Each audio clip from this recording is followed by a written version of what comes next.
कि जो आगे हमारे पास टॉपिक है वो है क्रॉस मल्टीप्लिकेशन। अगर हमारे पास कोई दो वेक्टर हैं, एक ए है और एक बी है, सो क्रॉस प्रोडक्ट का क्या मतलब होता है या क्रॉस मल्टीप्लिकेशन का क्या मतलब होता है कि A cross B is equal to A magnitude into B magnitude sine of theta, और साथ में यहाँ पे एन यूनिट वेक्टर वो डायरेक्शन को रिप्रेजेंट करते हैं। मतलब फॉर एग्जांपल ये मेरे पास ए है, ये बी है मेरे पास, तो ये इसके दरमियान थीटा है। अब थीटा पे डिपेंड करता है। अब थीटा फॉर एग्जांपल हमारे पास 90 आ गया, so A cross B is equal to A magnitude into B magnitude sine of, पहले मैं जीरो पुट कर रहा हूँ, साइन ऑफ, अब साइन ऑफ जीरो वन के बराबर है, so A cross B is equal to A magnitude into B magnitude. और अगर 90 आ जाएगा तो फिर वो जीरो के बराबर आ जाएगा। सो फिर उसके अकॉर्डिंगली आपने उसको पुट करना है कि A cross B, sorry zero जो होता है वो मेरे पास जीरो के बराबर होता है, साइन जीरो जीरो के बराबर आता है, साइन जीरो जीरो के बराबर आता है, तो ये मेरे पास जीरो आ जाएगा, ए क्रॉस बी जीरो के बराबर आ जाएगा। और अगर 90 के बराबर आ गया तो मेरे पास आएगा A cross B is equal to A magnitude into B magnitude sine of 90, वो वन के बराबर होता है, सॉरी इसकी जगह मैंने वन पुट कर दिया। सेम ए क्रॉस बी जो होता है वो मेरे पास माइनस बी क्रॉस ए के बराबर आता है। अच्छा, अब इसके बाद फिर जो दूसरा टॉपिक है वो है cross product of fundamental units. मतलब देखिए, अगर हमारे पास मैं दो वेक्टर ले रहा हूँ, एक ए आई ले रहा हूँ और बी जो है वो भी आई ले रहा हूँ, ठीक है। मतलब एक ये वेक्टर है, दूसरा भी ये वेक्टर है, या एक जे है दूसरा भी जे वेक्टर है, जिस तरह से हमने डॉट प्रोडक्ट में लिया था। So A cross P is equal to, इसका मैग्नीट्यूड लेंगे तो वन आ जाएगा, यहाँ पे मैं वैल्यू पुट कर रहा हूँ, हाँ यहाँ पे। तो बी का मैग्नीट्यूड ले लिया, वन आ गया, एंड साइन ऑफ, अब ये दोनों के दरमियान कौन सा एंगल होता है, जीरो का एंगल होता है। So A cross B is equal to क्या आ जाएगा, सॉरी यहाँ पे मैं I, I cross I is equal to zero है, साइन जीरो जीरो के बराबर है तो जीरो। इसका क्या मतलब, इसका मतलब है कि जब हम सेम वेक्टर मल्टीप्लाई करेंगे तो मेरे पास आंसर क्या आ जाएगा, जीरो। इस तरह से जे क्रॉस जे भी जीरो आएगा, और के क्रॉस के भी जीरो आ जाएगा, ठीक है। अब अगर हम अपोजिट मल्टीप्लाई करना चाहेंगे तब क्या आएगा मेरे पास, तब हम उसके लिए,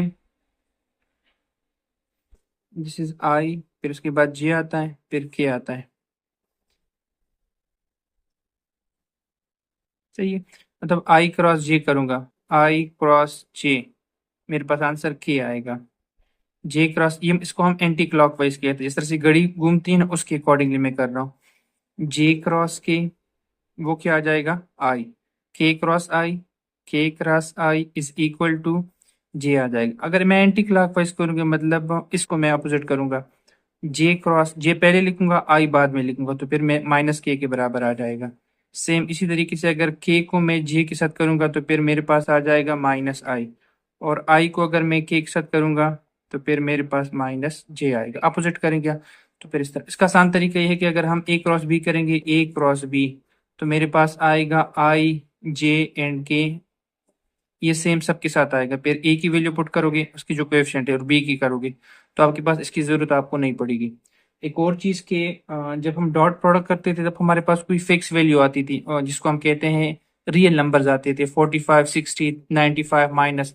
लेकिन जब क्रॉस प्रोडक्ट करेंगे तो मेरे पास वेक्टर आएगा। मतलब अगर मैं एग्जांपल देता हूँ उसमें से आपको समझ आ जाएगी। ओके, एग्जांपल मेरे पास है, पहला एग्जांपल के ए की वैल्यू है 2i + 5j - 2k, और बी क्या है, बी है आपके पास i - j + 3k। So A cross B find out करो। अगर मैं इसका डॉट प्रोडक्ट फाइंड आउट करूंगा तो मेरे पास कोई डिजिट आएगा, 16 20 माइनस मेरे के रियल नंबर आएगा। अब मैं इसका क्रॉस प्रोडक्ट करूंगा तो आपके पास वेक्टर आएगा। सबसे पहले आप क्या करोगे, आई क्रॉस आई जे एंड के। अब ए के कोएफिशिएंट लिखो, टू, और यहाँ पे आप दो दो सिर्फ करोगे, 2 5 -2 1 -1 एंड 3। अभी हमने यूनिट वन में पढ़ा था, सॉरी यूनिट टू में पढ़ा था कि इसको हम किस तरह ओपन करेंगे। पहले आई आ जाएगा, ये रो ये कैंसिल, 5 3 जार 15 -2 1 जार 2, फिर माइनस जे इंटू ये कैंसिल, ये 3 2 जार 6 +2, फिर प्लस के इंटू -2 -5। सो इससे आ जाएगा 13i, यहाँ से -8j और यहाँ से -7k। अभी ये आपके पास एक वेक्टर आ गया। आप इस तरह भी कर सकते हैं, आप डायरेक्ट क्रॉस प्रोडक्ट भी कर सकते हैं ये वाला यूज़ करके, लेकिन ये काफ़ी मुश्किल है। सो इससे बेहतर कि आप ये वाला आसान सा आ जाएगा आपके पास। तो उसके बाद है हमारे पास condition for parallel. A parallel होगा बी के अगर उनके दरमियान एंगल 90 के बराबर आएगा। ठीक है, मतलब अगर ये पैरेलल हैं तो थीटा आपके पास ज़ीरो आएगा, थीटा आपके पास ज़ीरो आएगा। और अगर थीटा ज़ीरो आ जाएगा तो फिर हम कहेंगे ए पैरेलल हैं बी के। एक और डिस्ट्रीब्यूटिव लॉ है हमारे पास, तो वैसे मैं लिख लेता हूँ, लेकिन अगर प्रूव करना आ जाए तो भी हाथ इतना है नहीं। ए क्रॉस बी प्लस ए क्रॉस सी। अब ए बी सी है, पहले यहाँ पे सम करोगे, फिर इसका क्रॉस प्रोडक्ट करोगे, और यहाँ पे क्रॉस प्रोडक्ट करोगे, इसका क्रॉस प्रोडक्ट करोगे, फिर इन दोनों को सम करोगे। सम हमने 3.1 3.2 में हमने पढ़ा था।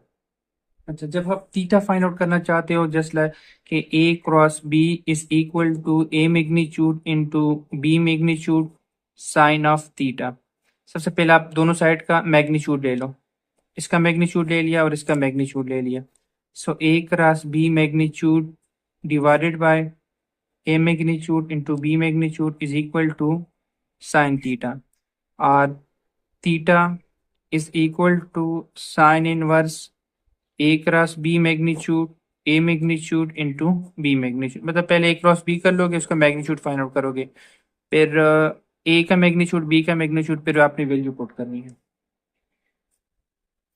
एग्जाम्पल है हमारे पास, ए की वैल्यू गिवन है, बी की वैल्यू गिवन है और सी की वैल्यू गिवन है। ए प्लस बी और ए प्लस सी, इसके दरमियान एंगल फाइंड आउट करो। हम पहले ए प्लस बी करते हैं। A plus B is equal to A और बी ऐड करते हैं 2 से I minus J plus J, and K और के जीरो आ जाएगा, उसको लिखने की जरूरत नहीं है। और A plus C, A plus सी, ए और सी 2 3i, जे और जे जीरो आ जाएगा। सो इससे आ जाएगा के एंड -2k।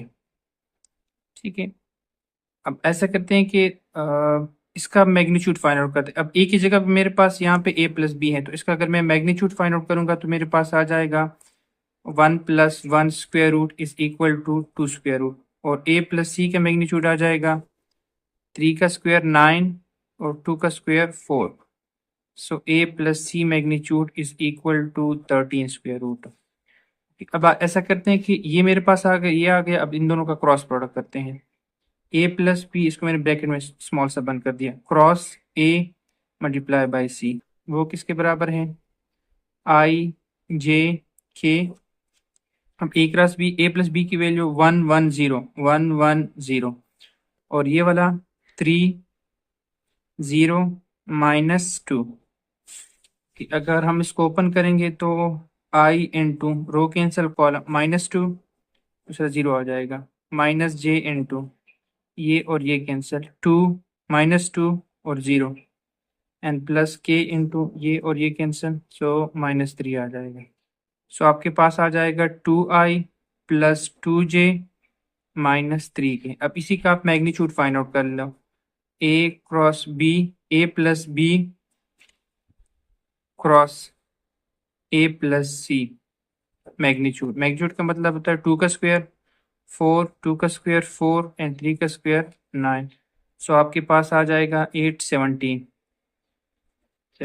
अब यहाँ पे वैल्यू पुट करो, theta is equal to sine inverse A cross B, sorry A cross B की जगह पे ये वाला मैग्नीट्यूड था 17 स्क्वायर रूट,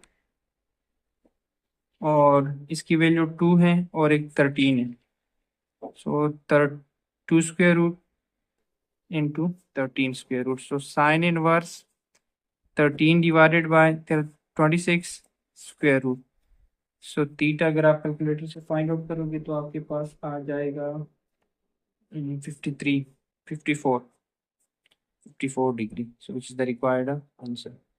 तो लास्ट टॉपिक है वो मेरे पास मूवमेंट आर्म है, इसको हम टार्क भी कहते हैं, मूवमेंट ऑफ फोर्स कहते हैं, या मूवमेंट ऑफ फोर्स। तो मेरे पास उसका फार्मूला है R cross F. R cross F, R की वैल्यू गिवन होगी, एफ की वैल्यू गिवन होगी, आपने वैल्यू मतलब वही क्रॉस मल्टीप्लिकेशन करनी है, जस्ट लाइक ये आई जे और के।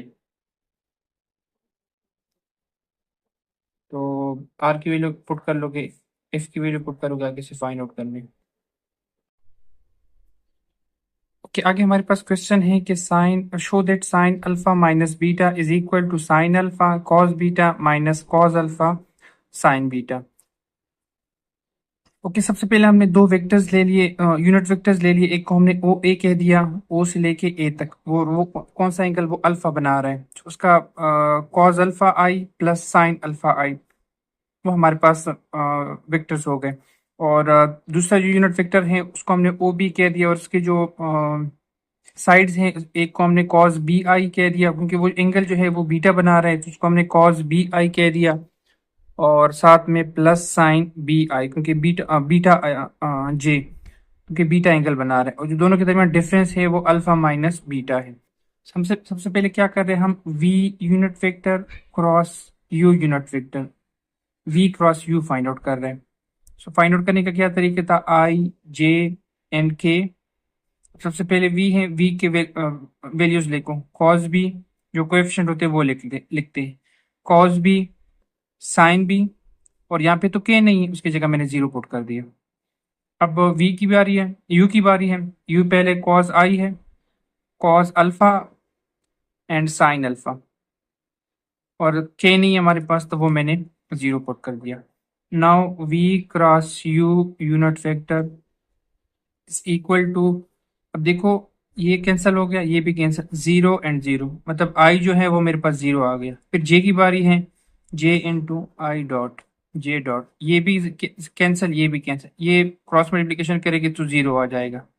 सो प्लस ये माइनस आता है, सो के इंटू ये रो और ये column cancel, sine alpha cos beta, sine alpha cos beta, फिर एक माइनस आता है, so cos alpha sine beta, cos alpha sine beta. ठीक है, so V cross U is equal to, ये सारा जीरो है, so sine alpha cos beta minus cos alpha sine beta, और साथ में के है। ऐसा करते हैं, इसका एब्सोल्यूट फाइंड आउट करते हैं, क्योंकि वहां भी जो वैल्यू है वो हमारे पास जो डायरेक्शंस है उसको उसके अलावा है। So V cross U unit vector is equal to, यहाँ पे देखो जब हम एब्सोल्यूट फाइंड आउट करते हैं तो उसका फॉर्मूला था X square plus Y square plus Z square square root. अब यहाँ पे एक्स वाई तो नहीं है, मतलब आई और जे के फैक्टर्स तो नहीं है हमारे पास, तो हम सिर्फ इसका फैक्टर ले लेंगे, sine alpha cos beta minus cos alpha sine beta whole square, और एक स्क्वायर रूट आ गया, क्योंकि ये भी जीरो है, ये भी जीरो है, तो सिर्फ इसका स्क्वायर आ जाएगा और साथ में स्क्वायर रूट, ये दोनों cancel. V cross U magnitude is equal to, ये आ जाएगा sine alpha cos beta minus cos alpha sine beta. इसको मैंने इक्वेशन नंबर 1 दे दिया। थोड़ा सा ऐसा करते हैं कि ये जो u है इसका मैग्नीट्यूड फाइंड आउट करते हैं। वो क्यों फाइंड आउट कर रहे हैं वो मैं आपको आगे से बताता हूँ।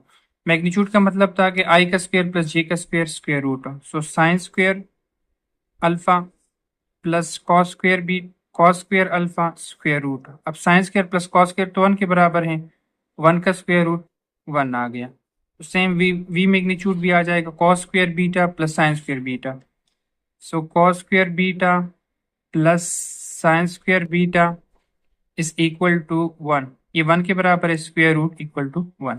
अब फार्मूला यूज करो, v क्रॉस u किसके बराबर है, v magnitude u magnitude sine of alpha minus beta, alpha minus beta, क्योंकि एंगल जो है वो अल्फा माइनस बीटा के बराबर है।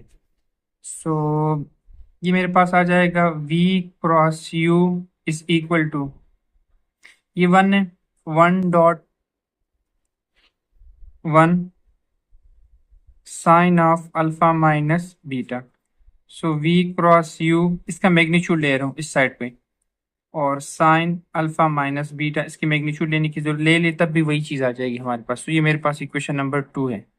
मैग्नीट्यूड इसलिए ले लिया ताकि दोनों ये आपस में सेम रहे, हम कंपेयर कर सकें, दोनों को कंपेयर करो, कंपेयर 1 एंड